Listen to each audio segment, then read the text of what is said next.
I'm Clara, and I'm 28 years old. My parents just told me to give away my wedding gift card to my sister Alice because she deserves it more than me. The words hit me like a slap across the face, standing there in my wedding dress with my new in-laws watching in horror. Let me back up. 3 hours earlier, I was the happiest woman alive. Michael's parents had just presented me with keys to a brand new Honda Civic, saying I was like a legitimate daughter to them. Their eyes actually welled up when they said it. For someone who'd never owned a car, who'd been taking 3 buses to work for years while supporting my entire family, it felt like Christmas morning. Where are you watching from today? Drop your location in the comments below and hit that like and subscribe button if you've ever felt like the family disappointment. You'll definitely want to stick around for what happened next. Now, you might wonder how a family ends up this twisted. Well, let me paint you a picture. When I was 19, Dad had an accident at the construction site, broke his leg in 3 places, injured his back. Workers' comp barely covered the medical bills, let alone our mortgage.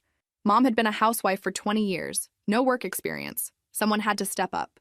That someone was me. I dropped out of college mid-semester, said goodbye to my accounting degree, and started job hunting. While my friends were pledging sororities and cramming for finals, I was learning to code from library books and YouTube videos. Turns out I had a natural talent for technology. Within 6 months, I landed an entry-level position at a software company. My boss, Jennifer, was impressed by how quickly I picked things up. "You're wasted in data entry," she told me after my first performance review. "I want to move you to our development team." The promotion came with a 30% salary increase. Finally, I thought, things were looking up. That's when my parents made it clear what my role would be. "You're so good with money," Mom said, handing me a stack of bills. "Since you're doing so well, you can handle the household expenses." Just like that, I became the primary breadwinner for a family of 4. Well, 3 adults and 1 spoiled princess. See, while I was sacrificing my education and social life, Alice was living her best college experience. Dorm parties, spring break trips, joining clubs, dating. I paid for her dorm, her meal plan, her textbooks. When she called home, it was never to check on Dad's recovery or ask how I was holding up. It was always, "Clara, I need money for this," or "Clara, can you cover that?" The worst part wasn't the money, though. It was the complete lack of acknowledgement. When Alice's friends visited, she introduced me as my sister who works in computers. Not my sister who's putting me through college, or my sister who kept our family afloat. Just the sister with the boring job. But I convinced myself it was temporary. Once Alice graduated and got her marketing degree, she'd start contributing. We'd be a team. We'd take care of Mom and Dad together. Looking back now, I realize how naive I was. Because when Alice did graduate, she didn't see our parents as her responsibility. She saw them as mine. Alice got her first real job the summer after graduation. Marketing coordinator at a boutique agency downtown, decent starting salary. I was so proud of her and honestly, relieved. Finally, I thought, I wouldn't be carrying this burden alone. The first red flag should have been when she spent her entire first paycheck on a designer handbag. "I need to look professional," she explained when I saw the shopping bags. "Image is everything in marketing." Her second paycheck went to a weekend trip to Nashville with her sorority sisters. Her third funded a complete wardrobe overhaul. Meanwhile, I was still covering the mortgage, utilities, groceries, Dad's physical therapy copays, and Mom's prescription medications. When I gently suggested Alice might start contributing to household expenses, she looked at me like I'd suggested she donate a kidney. "Clara, I'm just getting started in my career," she said, applying expensive moisturizer she couldn't afford. "I need to establish myself first. Besides, you're already handling everything so well." That phrase, "you're already handling everything so well," became the family's favorite excuse. Dad used it when I suggested he look into remote work opportunities. Mom used it when I mentioned feeling overwhelmed. Alice used it whenever the topic of financial responsibility came up. The thing about being reliable is that people start taking your reliability for granted. What began as temporary assistance became permanent expectation. What started as gratitude evolved into entitlement. And somehow, I'd become the family's unofficial CEO, responsible for keeping everyone else's dreams afloat while mine collected dust.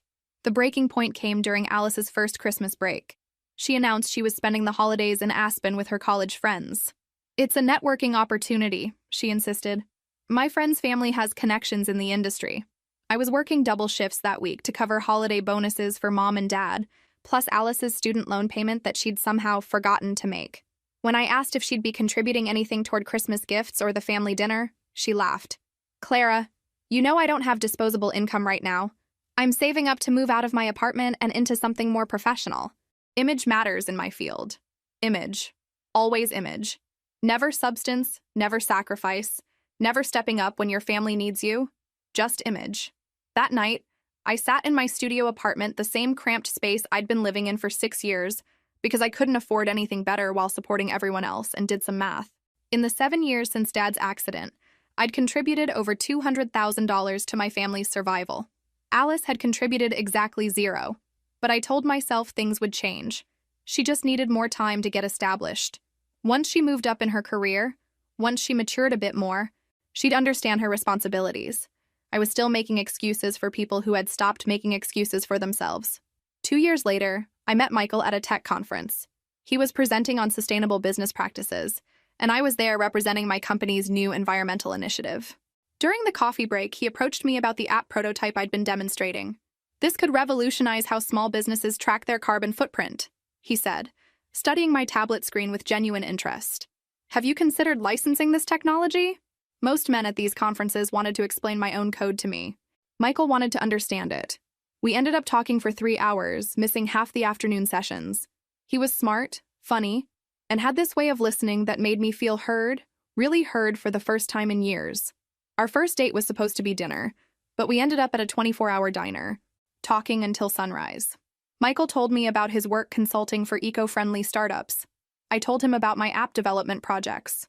What I didn't tell him, at least not yet, was that I'd been financially supporting my family for nearly a decade. When I finally did open up about my situation, Michael's reaction surprised me. He didn't lecture me about enabling my family or suggest I was being taken advantage of. Instead, he asked, "What do you want to happen?" The question caught me off guard. Nobody had asked what I wanted in so long, I'd almost forgotten I was allowed to want things. "I want them to be okay," I said automatically. "That's not what I asked," Michael said gently. "I asked what you want. I want to finish my degree. I want to travel somewhere that requires a passport. I want to wake up on a Saturday morning and not immediately check my bank balance. I want to buy groceries without calculating which bills I'll have to postpone." The wants poured out of me like water from a broken dam. Michael listened to all of it without judgment, without trying to fix me or tell me what I should do. He just listened. "You know," he said finally, "wanting things for yourself doesn't make you selfish. It makes you human." Meeting Michael's family was like stepping into an alternate universe. His parents, Robert and Susan, owned a successful consulting firm together. They asked about my work, my goals, my opinions on everything from technology trends to book recommendations. They remembered details from previous conversations and followed up on projects I'd mentioned. At their Sunday dinners, nobody expected me to clean up alone or serve others first. Nobody made jokes about my career or questioned my life choices. When I mentioned I was thinking about going back to school to finish my degree, Susan immediately started researching programs and sent me information on scholarships. "Clara's brilliant," Michael told them during one dinner. "She taught herself programming languages that most people need years of formal education to master." "Self-taught often means more creative problem-solving," Robert agreed. "Traditional education has its place, but curiosity and determination are harder to teach." I almost cried right there at their dining room table. After years of being treated like the family workhorse, here were people who saw my potential instead of just my utility. The contrast became even more stark when Michael met my family. The first thing my mother said to him was, "I hope you realize Clara is very committed to taking care of us. That won't change just because she's dating someone. Not nice to meet you. Or, we've heard wonderful things about you. Just a warning that their claim on my life took priority over any relationship I might try to build." Alice was even worse.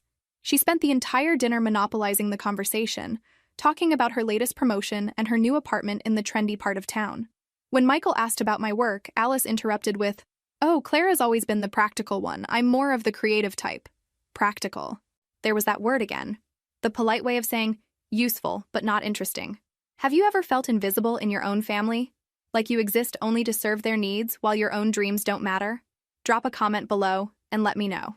Michael saw right through their dynamic. After dinner, as we walked to his car, he was quiet for a long time. "They don't see you," he said finally. "What do you mean?" "Your family. They don't see who you are. They only see what you do for them." He was right, of course, but admitting it felt like betraying them somehow. After all, they needed me. What kind of daughter abandons her family when they're struggling? "Maybe," I said, not ready to examine that truth too closely. Clara, Michael stopped walking and turned to face me. You deserve people who value you for who you are, not just what you can provide. Standing there under the streetlight, I felt something shift inside me. For the first time in years, I imagined what it might feel like to be valued instead of just useful. Michael's proposal came 18 months later, during a weekend trip to Napa Valley. We were having dinner at a small vineyard restaurant when he got down on one knee and asked me to build a life with him. The ring was perfect, a vintage setting with a sapphire surrounded by small diamonds. Not flashy, but elegant and thoughtful, just like him. I love how you see the world, he said, his voice steady despite the attention we were drawing from other diners. I love your intelligence, your determination, your incredible capacity for caring about others. But most of all, I love how you make me want to be better. Will you marry me? Through happy tears, I said yes. The other diners applauded. The waiter brought champagne, and for a few perfect hours, I felt like the luckiest woman alive. The engagement celebration with my family the next week was a different story entirely. When I showed them the ring, my mother's first comment was, "Well, it's not very big, is it?" "Size isn't everything, Mom," I said, trying to keep the hurt out of my voice. "Of course not, dear. I just expected something more substantial from someone who can afford it." She examined the ring more closely. "Is it even real?" Alice leaned over to look. "It's cute," she said in the tone people use for children's artwork. "Very vintage." Meanwhile, Dad was grilling Michael about his financial prospects. "Software consulting can be unstable," he said, as if he hadn't been unemployed for nearly a decade. "How do we know you can provide for Clara?" Michael handled their interrogation with grace, answering every inappropriate question about his income, his business prospects, and his family's wealth. But I could see the tension in his jaw, the way his smile became more forced as the evening wore on. The worst part came when we started discussing wedding plans. My vision was simple, a small ceremony with close friends and family, followed by dinner at a nice restaurant. Nothing extravagant, just meaningful. "But what about Alice?" my mother interjected. "She's your maid of honor, obviously. She'll need a dress, shoes, hair, makeup, and the bachelorette party. Alice has been planning it since you got engaged." I hadn't asked Alice to be my maid of honor. I hadn't even thought about a bachelorette party. But suddenly, my wedding was becoming another opportunity for Alice to be the center of attention. "Actually," I said carefully, "I was thinking of asking my friend Jennifer from work to be my maid of honor. We've been through a lot together." The temperature in the room dropped 10 degrees. "Jennifer?" My mother's voice was ice cold. "A work friend over your own sister?" "She's one of my closest friends, Mom. She's supported me through some really difficult times." "Well, I suppose Clara's always been closer to outsiders than to her own family," Alice said, managing to sound both hurt and accusatory. The guilt hit me like a physical blow. Here I was, planning the happiest day of my life, and somehow I was the villain for wanting to choose my own wedding party. "Alice can be a bridesmaid," I compromised, hating myself for backing down. "But Jennifer is my maid of honor." The conversation moved on to other details, but the damage was done. What should have been a celebration of my engagement had become another reminder that my choices were subject to family approval. Later that night, Michael and I debriefed in my apartment. "They're going to try to take over your wedding," he said bluntly. "They're just excited for me." "Clara?" He took my hands in his. "They spent the entire evening talking about what Alice needed and what your parents expected. Nobody asked what you wanted." He was right. Again. But the wedding was still months away. I had time to set boundaries, to make sure my voice was heard. Looking back now, I can see how naive that hope was. Because if there's one thing my family excelled at, it was wearing down my resistance until I gave them what they wanted. The next 8 months of wedding planning were a masterclass in emotional manipulation. Every decision became a battle. Every boundary I tried to set was met with tears, guilt trips, or accusations of selfishness. The venue? My parents insisted on their country club, despite the fact that I'd never been a member and felt uncomfortable in that environment. "It's where respectable families hold their weddings," my mother declared. "What will people think if you get married in some trendy downtown loft?" The guest list? Somehow, it ballooned from 50 people to 120, most of whom were my parents' friends and business associates. People I'd met maybe twice in my life were suddenly essential attendees. "Networking is important, Clara," Dad explained when I questioned why his former boss from 15 years ago was invited. "You never know what connections might help Michael's business." The most ridiculous battle was over the wedding cake. I wanted something simple vanilla with raspberry filling. Elegant, but not ostentatious. Alice had other ideas. What about a 3-tier chocolate fountain? She suggested during one planning session. Or those trendy naked cakes with fresh flowers. Something Instagram-worthy. I don't want Instagram-worthy, I said firmly. I want something we'll actually enjoy eating. Clara, this is your wedding, Alice said with exaggerated patience. Don't you want it to be memorable? The implication was clear. My preferences weren't memorable enough. My vision wasn't special enough. I needed Alice's creative input to make my own wedding worthy of attention. Michael was getting increasingly frustrated with the family dynamics. This is supposed to be our day, he said after a particularly contentious phone call about flower arrangements. Why does it feel like we're planning their wedding? They're just trying to help, I said automatically, though I was starting to question that myself. Clara, helping would be asking what you want and supporting your choices. This is something else entirely. The breaking point came during the final dress fitting. I'd chosen a simple but elegant gown, nothing too flashy, just classic and timeless. I felt beautiful in it, confident and happy. Alice came with me to the fitting, ostensibly for moral support. But the moment the seamstress stepped away to get pins, Alice started her critique. "Are you sure about this style?" she asked, circling me like a vulture. "It's very safe." "Safe is fine," I said, watching myself in the 3-way mirror. "I feel good in it. But it's your wedding day. Don't you want to make a statement?" "What kind of statement?" "I don't know. Something that shows you're confident, successful. This dress says reliable office worker, not bride." There it was again. Reliable. The backhanded compliment that had followed me my entire adult life. "Maybe I am a reliable office worker," I said quietly. "Clara, come on. You're marrying a successful consultant. His family has money, connections. This is your chance to show you belong in that world." Show I belonged. As if I were an imposter trying to fake my way into legitimacy. As if Michael's love wasn't proof enough that I belonged wherever he was. The seamstress returned with her pins, and I stood silently while she made final adjustments. But Alice's words had planted seeds of doubt. Was my dress too simple? Was I not sophisticated enough for Michael's world? Was I embarrassing him without realizing it? That night, I called Michael in tears. "She's in my head," I confessed. "What if she's right? What if I'm not enough for your family?" "Clara, stop." His voice was firm but gentle. "My parents adore you exactly as you are. They've told me multiple times how lucky I am to find someone so genuine and intelligent. But what if— No what ifs. Do you love your dress? Yes. Do you feel beautiful in it? Yes. But then that's all that matters. Alice's opinion is irrelevant." He was right, of course, but the damage was done. The confidence I'd felt in my choices was shaken. The joy I should have been feeling was clouded by self-doubt. Looking back, I realized that was the point. Alice couldn't stand the idea of me being completely happy, completely confident. She needed me to doubt myself so she could position herself as the expert, the one with better taste and judgment. It was a pattern that had been going on for years, but I was finally starting to see it clearly. The wedding day dawned clear and beautiful. Michael's parents had given me a spa day the week before, so I felt relaxed and pampered. Jennifer had arrived the night before and was handling all the maid of honor duties with perfect efficiency. Everything should have been perfect.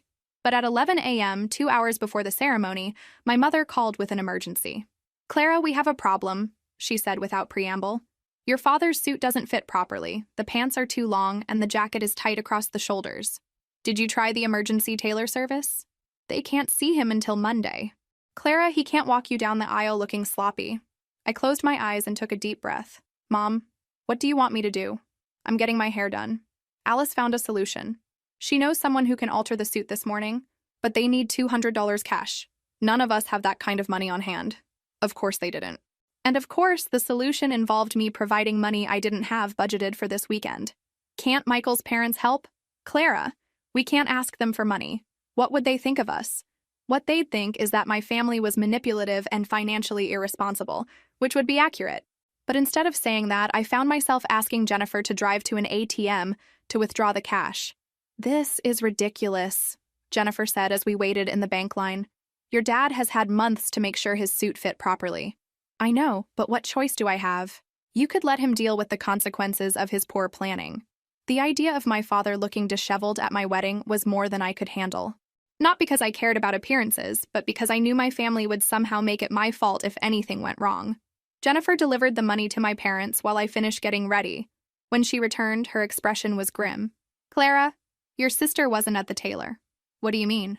I mean, Alice was at the nail salon getting a manicure when I dropped off the money. Your parents knew exactly where she was. The betrayal hit me like a physical blow. They'd lied about Alice being the one to find a solution. They'd manipulated me into paying for their poor planning by making it seem like Alice was being helpful. How do you know? I saw her through the window when I drove past. She waved at me. I sat down heavily in the bridal suite chair, still in my robe with my hair half finished. They lied to me, I said quietly. Yes, they did. On my wedding day. Yes. I stared at my reflection in the vanity mirror. In a few hours, I'd be Clara Patterson, starting a new chapter of my life with a man who valued and respected me. But first, I had to get through a ceremony surrounded by people who saw me as an ATM with feelings. Jennifer? Yeah? After today, things are going to be different. She smiled at me in the mirror. Good. I didn't know exactly what that meant yet, but I could feel something shifting inside me. The old Clara, the one who absorbed everyone's problems and sacrificed her own needs, was getting married today. But she wasn't going on the honeymoon. The ceremony itself was beautiful. Michael looked devastated when he saw me walking down the aisle, and I felt that familiar flutter of love and certainty. This was right. He was right. We were right. But it was during the reception, when his parents presented me with the car keys, that everything changed. Clara, Susan said, tears in her eyes, you've been like the daughter we never had. We know how much you've sacrificed for your family, and we want you to have something that's just yours. A car. My own car. After years of taking 3 buses to work, of walking to the grocery store, of being dependent on others for transportation, it was more than a gift, it was freedom. I was crying as I hugged Robert and Susan, overwhelmed by their generosity and kindness. For a moment, I felt purely happy, purely grateful. That's when my parents appeared at my side. Clara, my mother said, her voice artificially sweet, we need to talk to you privately. And just like that, I knew my fairy tale was about to end. My parents cornered me near the dessert table, away from Michael's family and most of the guests. Dad cleared his throat uncomfortably while Mom put on her most reasonable expression, the one she used when she was about to ask for something outrageous. Honey, that was such a lovely gesture from the Pattersons, Mom began, glancing around to make sure we weren't overheard. They're very generous people. Yes. They are, I said carefully, already sensing where this was heading. The thing is, Dad jumped in, Alice is starting her new job next month. The one downtown with the advertising agency? I nodded.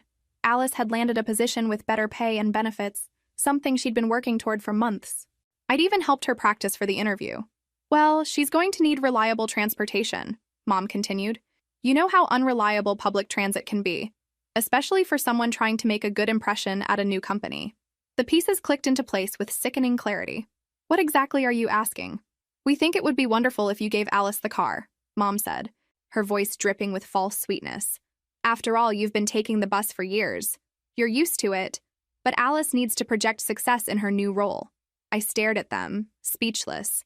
They wanted me to give away my wedding gift, a symbol of love and independence from my new in-laws, to my sister who had never contributed a single dollar to our family's welfare. You can't be serious, I said quietly. Clara, be reasonable, Dad said, using his stern father voice. Alice deserves this opportunity. She's worked hard to get where she is. Where she is. Where Alice was, specifically, was debt-free with a new job and a future full of possibilities, all subsidized by my decade of sacrifice. Where I was finally, for the first time in my adult life, receiving something that was purely mine. She deserves it more than you do, Mom added, as if that settled the matter. Those words hit me like a physical blow. After everything I'd done, everything I'd given up, everything I'd provided, my own mother stood there and told me my sister deserved my wedding gift more than I did. More than me, I repeated, my voice hollow. Well, yes. Alice is just starting out. You're established now. You have Michael to take care of you. There it was. The assumption that had guided their treatment of me for years. I existed to serve until someone else could take over that responsibility. My value was purely utilitarian. I looked around the reception, taking in the scene. Michael was talking with his college friends near the bar, completely unaware of the ambush happening by the dessert table. Alice was posing for photos with the bridesmaids, laughing and holding a champagne flute. Jennifer was dancing with her husband, finally relaxing after months of helping me navigate wedding planning drama. Clara? Mom's voice had an edge now. We're waiting for an answer. What do you think I should have said? Drop your thoughts in the comments below. But before I could respond, I felt a warm hand on my shoulder. Michael had appeared beside me, and from his expression, I could tell he'd overheard enough to understand what was happening. "I'm sorry," he said politely to my parents, "but I need to steal my wife for a moment. They're about to cut the cake." He guided me away from my parents, but not before I saw the flash of annoyance cross Mom's face. She wasn't finished with this conversation, and we all knew it. "How much did you hear?" I asked as we walked toward the cake table. "Enough." His jaw was tight. "They want you to give Alice the car. They think she deserves it more than I do." Michael stopped walking and turned to face me fully. "Clara, look at me. Do you want to give Alice that car?" "No," I said without hesitation. "I've never wanted anything that was mine so badly in my life." "Then don't." "But they'll be furious. They'll say I'm being selfish." "Let them be furious. Let them say whatever they want. That car is yours." Standing there in my wedding dress, surrounded by friends and family who were supposed to be celebrating the happiest day of my life, I felt something crystallize inside me, a clarity I'd never experienced before. Michael was right. The car was mine. The gift was mine. The choice was mine. For the first time in my adult life, I was going to say no. The cake-cutting ceremony passed in a blur. I smiled and posed for photos while my mind raced through possible scenarios. How would my parents react when I refused their demand? What would Alice say? How long would they punish me for this act of defiance? But underneath the anxiety was something else, a growing sense of righteous anger. The audacity of asking me to give away my wedding gift was staggering, even by my family's standards. The casual cruelty of declaring Alice more deserving cut deeper than any previous slight. After the cake, Michael and I made our rounds, thanking guests and accepting congratulations. His parents pulled me aside during the dancing portion of the evening. "Clara, dear," Susan said, "I hope you know how much that gift means to us to give. We've watched you sacrifice so much for your family, and we wanted you to have something that represents your independence." "It's perfect," I said, meaning every word. "I can't thank you enough." "You don't need to thank us," Robert added. "You're family now, and family takes care of each other, without keeping score." The contrast with my own family's transactional approach to relationships couldn't have been starker. Robert and Susan gave because they loved me, not because they expected something in return. As the evening wore on, I noticed my parents huddled in conversation with Alice near the bar. Occasionally, one of them would glance in my direction, and I could practically see the strategy session taking place. They were regrouping, planning their next approach. It came during the bouquet toss. As single women gathered on the dance floor, Mom appeared at my elbow. "Clara, have you thought about what we discussed earlier?" "Yes," I said simply. "And?" "The answer is no." Mom's carefully composed expression cracked slightly. "Excuse me?" I said no, I'm keeping the car. "Clara, don't be ridiculous. We've already told Alice she can have it. She's planning her commute around having reliable transportation. Then you shouldn't have made promises about something that wasn't yours to give." The music stopped, and I turned to throw my bouquet. Jennifer caught it, laughing and immediately trying to hand it off to one of the younger bridesmaids. The moment of levity felt surreal against the backdrop of my family drama. When I turned back around, both my parents were staring at me with expressions I'd never seen before. Shock, anger, and something that looked almost like fear. "We'll discuss this tomorrow," Dad said tersely. "No, we won't. The discussion is over." I walked away before they could respond, rejoining Michael on the dance floor. But I could feel their eyes boring into my back for the rest of the evening. The real confrontation came an hour later as guests were beginning to leave. Alice approached me while Michael was saying goodbye to his college friends. "Clara, Mom told me you're being difficult about the car." "I'm not being difficult. I'm keeping my wedding gift." Alice's mask of sisterly concern slipped, revealing the entitlement underneath. "Come on, Clara. You don't even need a car. You live close to work, and Michael has a car." "Alice, I've been taking 3 buses to work for 8 years. I think I've earned the right to my own transportation. But I need it more than you do. My new job is a real career opportunity. Image matters in advertising." There it was again. The assumption that my life, my job, my needs were somehow less important than hers, that I existed to facilitate her success. "You know what, Alice? Figure it out yourself," like I had to. Her eyes widened in genuine surprise. Apparently nobody had ever suggested she solve her own problems before. "Clara, what's gotten into you? This isn't like you." She was right. The old Clara would have caved by now, would have convinced herself that Alice's needs were more important, would have handed over the keys with a smile and told herself it was the right thing to do. But the old Clara had died somewhere between, "She deserves it more than you do," and standing next to a man who valued me for who I was, not what I could provide. Maybe it's time you got to know the new me, I said. The honeymoon in Costa Rica was a revelation. For 7 days, I experienced what life felt like without the constant weight of other people's expectations. Michael and I hiked through cloud forests, lounged on Pacific beaches, and talked about our dreams for the future. Not once did my phone ring with a family emergency or a request for money. You seem different here, Michael observed as we watched the sunset from our resort balcony on the last night. Different how? Lighter, like you're not carrying the world on your shoulders. He was right. Being completely disconnected from my family's demands had shown me how much energy I'd been expending just managing their expectations. For the first time in years, I felt like myself, but reality was waiting when we returned home. 17 missed calls from my mother, 12 from Alice, and a string of increasingly aggressive text messages. Clara, call me immediately. We need to discuss your selfishness. Your sister is crying. I hope you're happy. This is not how we raised you. Michael is turning you against your family. That last message made my blood boil.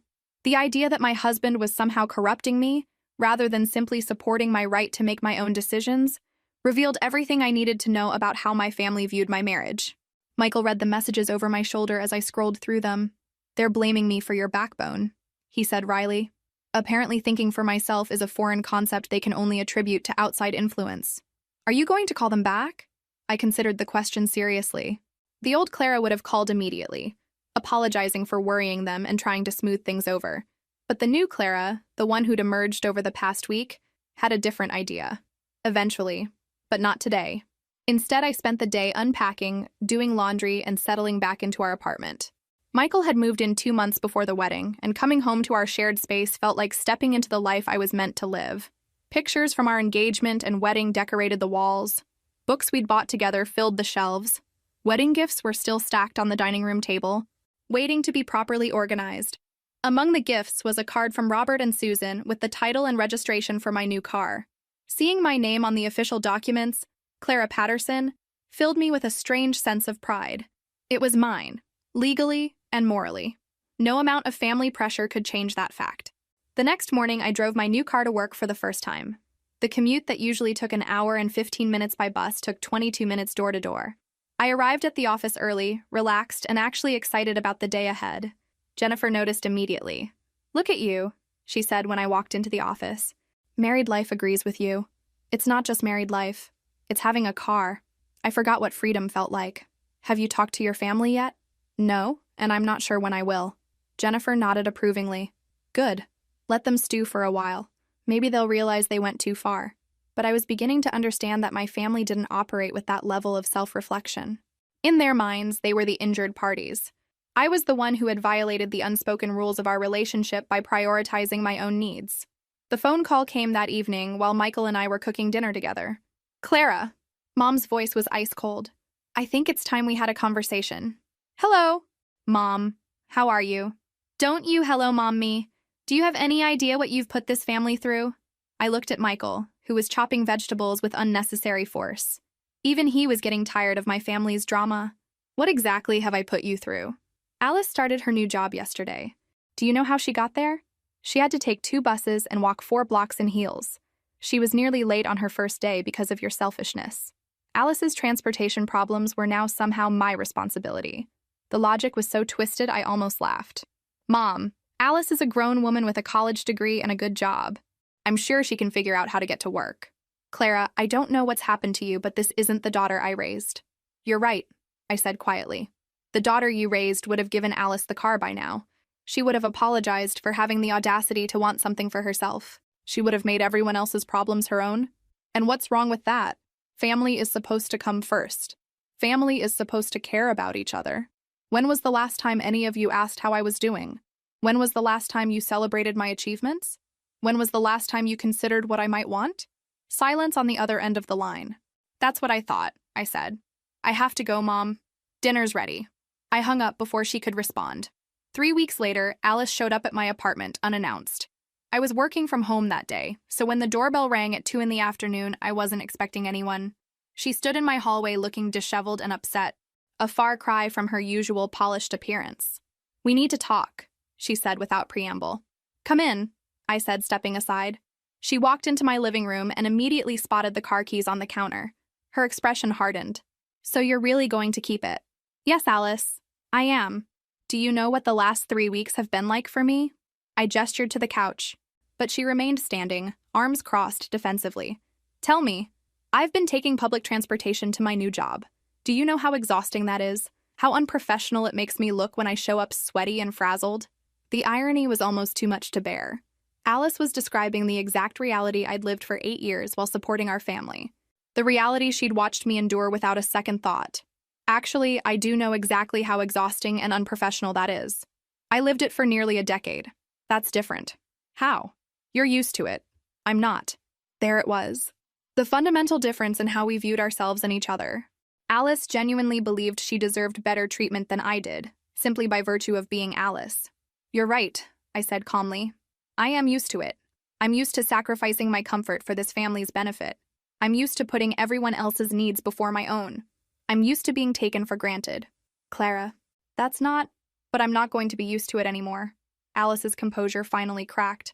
Fine, keep the stupid car, but don't expect me to forgive you for this. I don't. What? I don't expect you to forgive me. Honestly, Alice, I don't think we have much of a relationship to salvage. When was the last time you called me just to see how I was doing?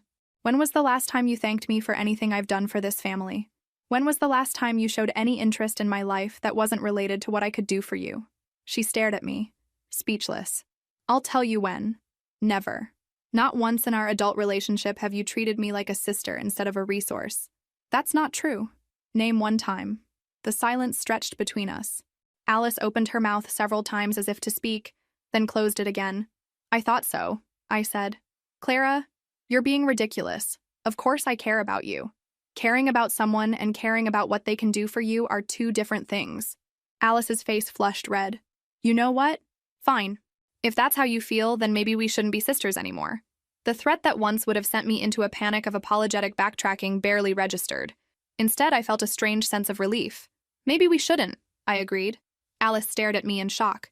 This wasn't going according to her script either. In her world, threatening to withdraw her affection was supposed to bring me to heel. I don't understand what happened to you, she said finally. I grew up, Alice.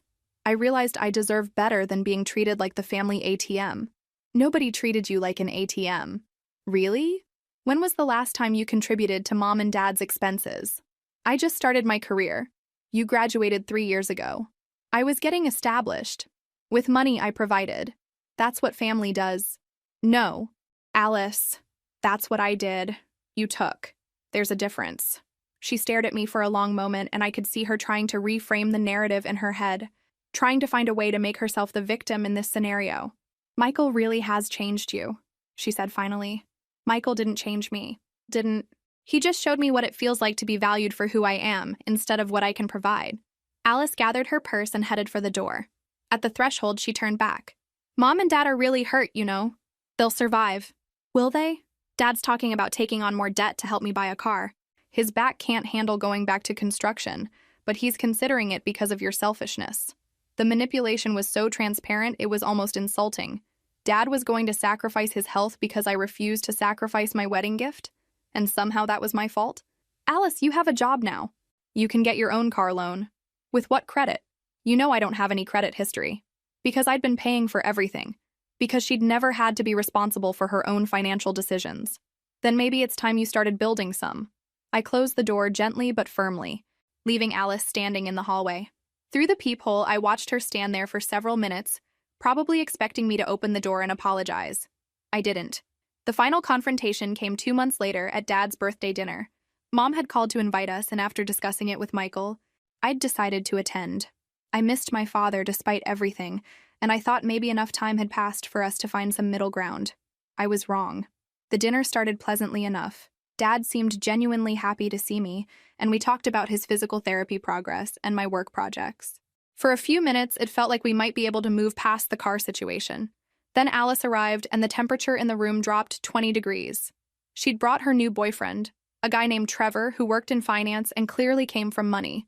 He drove a BMW and wore a watch that probably cost more than my monthly salary. Trevor, this is my sister Clara, Alice said with forced cheerfulness. The one I told you about. Trevor shook my hand politely, but I caught the look Alice gave him. Whatever she'd told him about me, it wasn't flattering. Throughout dinner, Alice made pointed comments about her transportation struggles, how exhausting her commute was, how embarrassing it was to show up to client meetings looking disheveled, how some family members couldn't be counted on when you needed them most. Michael's jaw got tighter with each passive-aggressive jab, but I found myself strangely calm. Alice's attempts to make me feel guilty were bouncing off me like rain off a windshield. The explosion came during dessert. "Clara," Mom said in her sweetest voice, "Alice has some wonderful news to share." Alice beamed, suddenly looking like the golden child she'd always been. "Trevor and I are moving in together. He's offered to help me buy a car so I won't be dependent on unreliable family members anymore." The dig was obvious, but what bothered me more was the pattern. Alice had found another person to solve her problems for her. She'd never learned to stand on her own feet because someone had always been there to catch her when she fell. "That's great, Alice," I said sincerely. "I'm happy you found a solution." "Yes. Well, some of us have to look outside the family for support," she replied, her mask slipping slightly. "Alice," Dad warned, but she was just getting started. "I mean, it's funny how someone can claim to love their family but refuse to help when it really matters." "Alice, that's enough," Michael said firmly. "Oh, the supportive husband speaks," Alice shot back. "Tell me, Michael, do you enjoy turning my sister against her family?" "I enjoy supporting my wife's right to make her own decisions, even when those decisions hurt the people who raised her. Especially then, if those people have been taking advantage of her generosity for years." The words hung in the air like a bomb about to explode. "Taking advantage?" Mom's voice was dangerously quiet. "Mrs. Henderson, Clara has financially supported this family for nearly a decade. She sacrificed her education, her social life, and her independence to keep you afloat. The least you could do is respect her right to keep her own wedding gifts." "How dare you?" Dad said, standing up from the table. "How dare you come into our home and judge us?" "I'm not judging anyone, I'm stating facts." "Michael, stop," I said quietly, but he was past caring about diplomacy. "Do you know what Clara was doing while Alice was in college? Working 2 jobs to pay for Alice's dorm and meal plan.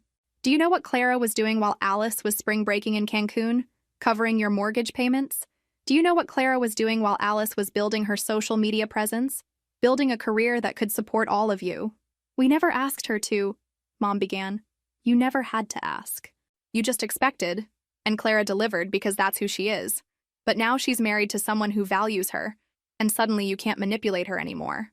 The silence that followed was deafening. Finally, Dad spoke. "I think you should leave." "Gladly," Michael said, standing up. I remained seated for a moment, looking around the table at my family. Dad was red-faced with anger. Mom looked like she'd been slapped. Alice was crying crocodile tears into Trevor's shoulder. These people, who were supposed to love me unconditionally, were treating me like a traitor for the crime of wanting something for myself. "You're right," I said quietly, standing up. "We should leave." "Clara, wait," Dad said, his voice softer now. "Don't let him turn you against us." I looked at my father, this man who'd raised me, who'd taught me to ride a bike and helped me with my homework, and walked me down the aisle just 3 months ago. "Dad, he didn't turn me against you. You did that all by yourselves." And then I said the words that had been building inside me for months. "I'm done. I'm done being the family bank. I'm done being taken for granted. I'm done sacrificing my happiness for people who don't even see me as a person." "Clara?" "You don't mean that," Mom said desperately. "I do mean it. The financial support stops now. The constant availability stops now. The guilt trips stop now." I took Michael's hand and walked toward the door. "If you decide you want a relationship with me based on mutual respect and genuine affection, you know how to reach me. But if you just want your personal ATM back, don't bother calling." We left them sitting at the dinner table, probably for the first time in years, forced to confront the reality of what they'd done to their relationship with me. The drive home was quiet. Michael held my hand while he drove, letting me process what had just happened. "How do you feel?" he asked finally. "Free," I said, and meant it. That was 2 years ago. The silence from my family lasted 6 months, the longest period of my adult life without contact from them. During that time, I discovered what my life looked like when I wasn't constantly managing other people's crises. I finished my bachelor's degree, taking evening classes while working full-time. Michael supported me through every exam and assignment, celebrating my achievements like they were his own. When I graduated summa cum laude, his parents threw me a party. My own parents didn't even send a card. I got promoted to senior developer, with a salary increase that reflected my actual value to the company. For the first time in my adult life, I had disposable income, money I could spend on things I wanted instead of other people's needs. Michael and I bought a house. Not a mansion, but a cozy 3-bedroom with a garden and a 2-car garage. We painted the rooms together, chose furniture that reflected our taste, and created a space that was entirely ours. The first contact from my family came through Jennifer, of all people. Apparently, Alice had reached out to her, trying to get information about my life. Alice was struggling financially. Trevor had dumped her after 6 months, leaving her with a car payment she couldn't afford and credit card debt from trying to maintain a lifestyle above her means. She asked if you might be willing to help her out. Jennifer told me over lunch. I told her she had some nerve. What did she say to that? That family is supposed to forgive and forget. I laughed, but there was no humor in it. Convenient how that works when she needs something. The direct contact came a month later. Mom called, her voice carefully neutral. Clara, I think it's time we talked. I agree. Could you come to dinner this weekend? Just family. Will you be asking me for money? Clara, it's a simple question. Mom, are you inviting me because you miss me or because Alice needs something? A long pause. Both. I had to give her credit for honesty, even if it wasn't the answer I wanted. Then my answer is no. Clara, Alice is really struggling. She can't make her car payments and she's behind on her credit cards. She might have to move back home. That sounds like a problem Alice created for herself. She's your sister. A sister who told me we shouldn't be family anymore, remember? I'm just honoring her wishes. She was upset. She didn't mean it. Actually, Mom, I think she did mean it. And I think it was the most honest thing she ever said to me. Another long pause. What would it take for you to forgive her? The question caught me off guard. I'd been expecting manipulation, guilt trips, emotional blackmail. I wasn't prepared for direct negotiation. A genuine apology would be a start. Acknowledgement of how she treated me. Understanding of why I made the choices I made. And proof that she's learned to be responsible for herself. And then you'd help her? Mom, I didn't say anything about helping her. I said that's what it would take for me to consider having a relationship with her again. But Clara, if you don't help her, she'll lose everything. Then maybe she'll learn the lesson I learned at 19, that when you lose everything, you find out what you're really made of. We talked for another hour, but it was clear we were at an impasse. Mom wanted the old Clara back, the one who absorbed everyone's problems and fixed them with money and sacrifice.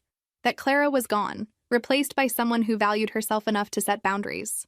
The breakthrough came 6 months later when Dad called. Not Mom, not Alice, but Dad himself. Clara, I owe you an apology. Those 6 words nearly knocked me over. Dad, I've been thinking about what you said at my birthday dinner, about how we treated you, and I think you were right. I sat down heavily on my couch, not trusting my legs to hold me up. I'm listening. Your mother and I, we got so used to you solving our problems that we forgot you were our daughter, not our employee. We forgot that you had dreams and needs of your own. Tears started flowing before I could stop them. And Alice? We spoiled her. Clara. We let her think the world owed her something because she was charming and pretty. We didn't teach her to work for what she wanted because you were always there to provide it. Dad, I'm proud of you for standing up to us. It took guts to do what you did, and I should have said that 2 years ago. We talked for 3 hours that night. Really talked. Maybe for the first time since I was a child. Dad told me about his struggles with feeling useless after his accident. How my financial support had saved his pride but damaged his relationship with me. He told me about watching Alice spiral into debt and realizing that they'd failed her too by not teaching her self-reliance. Mom called the next week with her own apology. Less eloquent than Dad's, but genuine. She admitted that she'd always been jealous of my independence and intelligence and had unconsciously tried to keep me dependent by making me indispensable to the family. Alice took longer. Her apology, when it finally came, was grudging and incomplete. But it was a start. Today, 3 years after that disastrous birthday dinner, my relationship with my family is different. Smaller, more careful, but based on actual affection rather than obligation. Dad and I talk once a week about his freelance consulting work and my latest projects. Mom and I exchange recipes and gardening tips. Alice and I are polite but distant. We may never be close, but we're no longer enemies. The car that started it all is still in my garage, now with over 50,000 miles on it. I've driven it to job interviews, grocery stores, date nights with my husband, and weekend trips to visit friends. Every time I get behind the wheel, I remember the moment I chose myself. Michael and I are expecting our first child in the fall. We've already decided that this baby will grow up knowing their worth isn't tied to what they can provide for others. They'll learn the difference between helping and enabling, between generosity and self-sacrifice. My wedding gift wasn't just a car. It was a symbol of people who valued me for who I was, not what I could do for them. When my family tried to take that away, they were really trying to take away my sense of self-worth. I'm grateful they failed. If this story resonated with you, if you've ever struggled with family expectations or learned to value yourself, make sure to like and subscribe for more stories about finding your worth and setting boundaries. Sometimes the most loving thing you can do for your family is refusing to enable their worst instincts. Remember, you can't control how others treat you, but you can always control what treatment you're willing to accept. And sometimes saying no to others is the first step to saying yes to yourself.